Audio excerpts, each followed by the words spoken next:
전문가들과 군 관계자들은 북한의 완성된 핵무기에 대응하는 방법은 핵무장 외에는 없다고 본다. 한국이 독자 핵무장을 추진할 경우 그 파장이 너무 크기 때문에 미군의 전술 핵무기를 들여와 한국이 사용권을 일정 부분 나누어 갖는 방안이 주로 제기된다. 국정원 1차장을 지닌 남주홍 경기대 교수는 4.1 6차 핵실험으로 이제 한국은 북한의 핵인질이 됐음이 공식화됐다며 이런 판국의 대화, 협상론은 허망한 레토릭이다. 전술핵 재배치 외에는 대안이 없다고 했다. 이에 반해 전술핵 재배치는 북한의 핵능력 고도화를 막는 데 아무 도움이 안 된다는 의견도 있다. 전술핵 재배치 주장은 미국의 핵우산 보장 공약만으로는 사실상 핵무장 상태인 북한을 억제하기가 어렵다는 판단에서 제기되고 있다. 북핵에 맞서기 위한 가장 확실한 방법은 독자 핵무장이지만 핵확산 금지 조약 등 국제 질서와 한미원자력 협정 등 한미관계, 높은 대외 수출 의존도 등을 감안하면 현실성이 떨어지기 때문에 전술핵 재배치가 그대안처럼 취급되는 것이다. 미군의 핵으로 북한과 공포의 균형을 이루자는 것이다. 전술 핵무기는 보통 위력이 0.1에서 수백 킬로톤인 핵무기를 말한다. 전투기, 폭격기에서 투하하는 폭탄은 물론 각종 포에서 발사되는 포탄, 미사일, 로켓, 어뢰 탄두, 병사가 메고 운반할 수 있는 핵배낭, 전차 부대 공격을 저지하기 위한 핵지뢰 등 다양한 형태가 있다.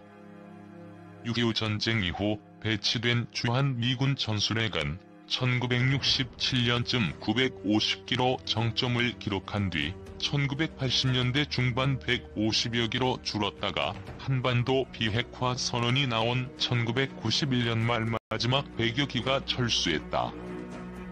미 F-15 전투기가 가상으로 핵폭탄을 공중에서 투하하고 있다. 오른쪽은 대전 한국원자력연구원 연구실에서 연구원들이 폐연료봉을 조작하고 있는 모습. 핵무기 원료 중 플루토늄은 원전 가동 과정에서 확보된 폐연료봉을 재처리하면 얻을 수 있다. 김태우 전 통일연구원장은 전술핵이 재배치되면 북한의 일방적 핵 보유로 인한 전략적 불균형이 일시에 해소되며 남북 간의 공포의 균형이 성립돼 이성적 판단에 의한 전면전의 위험성이 없어진다고 했다. 외교부 2차관을 지낸 김성한 고려대 국제대학원장은 유럽에도 전술핵무기가 배치돼 있기 때문에 한국도 전술핵이 필요하다는 점을 설득하기 좋다고 했다. 하지만 천영우 전 수석은 정상적인 핵보유국은 공포의 균형에 의한 상호 억지가 작용하지만 북한에 대해선 핵이 아무리 많아도 억지가 안 된다고 했다. 세습 왕조 성격인 북한 정권의 특수성 탓에 공포의 균형을 무시한 비이성적 핵 사용 가능성이 있다는 것이다. 남주홍 교수는 전술핵을 들여오자는 건 공포의 균형을 맞추기 위해서가 아니라 북한 비핵화 협상의 카드로 활용하기 위한 것이라고 했다. 서강대 김재천 교수는 청와대 참모들이 전술핵 도입은 없다고 공언하고 있는데 이는 우리의 선택권을 포기하는 것이나 다름없다고 했다. 일부 안보 전문가는 주한 미군 전술핵의 재배치가 미 전략 자산의 한반도 상시 배치보다 더 큰 억제 효과를 낼 것으로 본다. 비이등미 전략 폭격기는 평소에는 핵폭탄을 싣고 한반도로 출동하지 않으며 이지스함, 핵추진 잠수함 등에 탑재된 토마호크 순항 미사일도 핵탄두를 장착하지 않고 있기 때문에 한반도 내에 있는 전술 핵무기만큼 즉각적인 핵보복이 어렵다. 김태우 전 원장도 태평양 건너에 존재하는 전략핵보다는 현장의 전술핵이 더욱 강한 사용 의지를 대변한다고 했다. 하지만 박원곤 한동대 교수는 전술핵 자체가 전투기, 전폭기에 장착하는 폭탄형인데 그걸 갖다 놓는 것은 억지 효과가 크지 않다며 미국 본토에서 쏘는 ICBM 미니트맨 3의 경우 단 30분이면 북한을 타격할 수 있다고 했다. 재배치가 실현된다면 B-61 전술핵 폭탄의 배치 가능성이 가장 크다. B-61 핵폭탄은 위력이 0.3에서 340킬로톤으로 다양해 전략용과 전술용이 모두 있다. 무게가 315kg 안팎이어서 폭격기는 물론 전투기로도 운반할 수 있다. 특히 가장 최신형인 B-61-12는 방사능 낙천이 적고 지하 100m 이하의 견고한 벙커도 파괴할 수 있기 때문에 북한의 지하 시설 타격에 효과적이다. 다만 전술핵 재배치론자들도 실제로 전술핵 재배치를 하게 되기까지의 과정은 쉽지 않을 것으로 전망한다. 윤덕민 전국미외교 원장은 방어 무기인 사드 포대 하나 배치하는 것도 애를 먹는 나라가 핵폭탄을 들여와 배치할 수 있겠느냐고 했다. 김희상 한국안보문제연구소 이사장은 전술핵 배치를 두고 사드와 같이 남남 갈등이 일어날 수 있다고 했다. 여권에서 핵무장 트리거 주장, 설득력 높이는 한국 자체 핵무장론. 북한이 1월 4차 핵실험에 이어 오는 27일 정전협정 기념일 전으로 5차 핵실험을 할 가능성이 제기되는 가운데 여권에서 북한이 5차 핵실험을 하면 우리도 자체 핵무장론을 해야 한다는 주장이 제기되는 등 국내에서 핵무장론이 갈수록 힘을 받고 있다. 국회 외교통일위 소속 새누리당 원유철 의원은 북한의 핵미사일 위협이 계속되고 있는 것에 대해 한국도 국제사회의 제재만 기댈 게 아니라 자위권 차원의 핵무장에 나서야 한다며 핵무장을 위한 첫 조치로 핵무장 트리거 선언을 해야 한다고 주장한 것으로 25일 전해졌다. 핵무장 트리거란 유엔이 북한 핵실험 등에 대해 트리거 조항을 만들어 북한이 도발할 경우 자동으로 국제사회가 개입해 추가 제재를 하도록 한 것처럼 한국도 북한이 5차 핵실험을 할 경우 자동으로 핵무장을 추진할 수 있도록 조치하는 것을 말한다. 원 의원은 다음 달 4일 국회에서 핵무장 트리거 관련 토론회를 열고 추가로 한국의 핵무장 방안을 논의하기 위한 국회 내 포럼을 만들 계획이다. 원 의원은 지난 2월 새누리당 원내 대표로서 교섭단체 대표 연설에 나서 핵무장론을 공식적으로 제기한 바 있다. 정성장 세종연구소 통일전략연구실장은 유사시 북한 도발 원점을 선제 타격하거나 북한 미사일 요격을 위해 우리 군이 구축 중인 킬체인과 KAMD 구축에 향후 5년간 약 8조 원의 정부 예산을 투입할 계획인데 이런 방어체계를 구축해도 북한 미사일 공격을 모두 막아낼 거라는 보장은 없다면서 만약 국내 자체 개발에 약 1조 원이 들 것으로 추정되는 핵무기를 우리가 보유하게 되면 북한에 대한 억지력이 강화돼 훨씬 효과적인 대응을 할 수 있다고 주장했다. 그는 한국의 기술력은 이미 마음만 먹으면 언제든 핵무기를 만들 수 있는 수준이라며 핵무기 개발에 드는 비용과 킬체인 및 KAMD 구축에 드는 비용 대비 효과를 고려하면 핵무기 개발이 훨씬 효과적이라고 말했다. 핵전략이란 핵무기의 구성, 배치, 운용을 둘러싼 군사 전략을 의미한다. 제2차 세계대전 말기에 일본의 히로시마와 나가사키에 투하된 핵무기는 재래식 무기와 비교하여 엄청난 파괴력을 갖고 있었기 때문에 기존의 전략 사상을 일변시켰다. 핵무기는 극악할 파괴력 때문에 궁극의 무기라고 불리게 되었고 그 무기의 사용으로 인류의 파멸을 초래할 수 있기 때문에 전쟁은 이제 영원히 회피되어야 한다는 견해가 등장하게 됐다. 비록 제2차 세계대전 이후 핵무기의 사용은 없었지만 전쟁은 계속 발생했으며 핵무기 사용 가능성이 상존하고 있어 국제 정치에 커다란 영향을 미치고 있다. 핵무기의 등장과 함께 재래식 군사력도 핵무기의 전략과 비슷하게 됐다. 이러한 상황을 바탕으로 하여 상대방에 대한 움직임도 군사적 수단뿐만 아니라 정치, 외교, 경제, 문화, 심리 등 여러 수단이 동원되고 있다.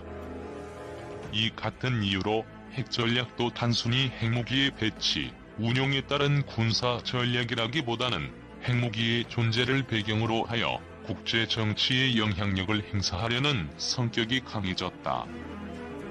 북한은 2012년 4월에 수정, 보충한 사회주의 헌법 서문에서 핵보유국임을 명시했다.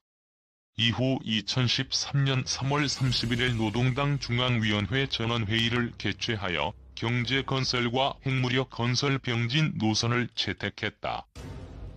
당시 김정은은 제국주의자들의 압력과 회에 못 이겨 이미 있던 전쟁 억제력마저 포기했다가 종당에는 침략의 희생물이 되고만 발칸 반도와 중동 지역 나라들의 교훈을 절대로 잊지 말아야 한다면서 경제, 핵무력 건설의 병진은 조성된 정세의 필수적 요구이자 혁명 발전의 합법칙적 요구라고 말했다. 같은 해 4월 1일에는 최고인민회의를 열어 자위적 핵보유국의 지위를 더욱 공고히 할 때 대하여라는 법령을 의결했다. 이 법령은 북한 외무성이 2010년 4월 21일 비망록을 발표하면서 제시한 핵정책을 확대하고 구체화하여 대외적으로 공표한 북한 최초의 핵전략으로 10개조로 구성되어 있다. 각 조항의 주요 내용을 살펴보면 아래와 같다. 북한은 핵보유의 원인을 이른바 미국의 적대시 정책과 핵개협으로 돌리고 있다. 북한의 이러한 태도는 2005년 2월 10일 핵무기 보유를 공식 선언한 이후 일관되게 유지하고 있다. 이는 결국 핵억지 대상이 미국이라는 것을 의미하며 북한은 미국을 겨냥하여 핵억지력을 확보하겠다는 의지를 표명한 것이다. 북한은 세계의 비핵화가 실현될 때까지라는 문구를 넣어 사실상 영구적인 핵보유국이 되겠다는 의사를 밝히고 있다. 이에 대해 중국이 반발하자 북한은 2013년 6월 16일 김정은이 주재한 국방위원회 결정에서 조선반도 비핵화는 군대와 인민의 의지이자 결심이고 우리 수령님과 장군님의 유혼이며 당과 국가와 천만 군민이 반드시 실현해야 할 정책적 과제라고 밝혔다. 아울러 북한의 핵보유는 조선반도의 비핵화를 실현하기 위한 전략적 선택이라며 말했다. 북한은 핵무기의 용도를 공화국에 대한 침략과 공격을 억제, 격퇴하고 보복 타격을 가하는 데 공모한다고 규정하여 북한의 핵전력이 이른바 자위적 성격의 방어용 무력이라는 점을 강조하고 있다.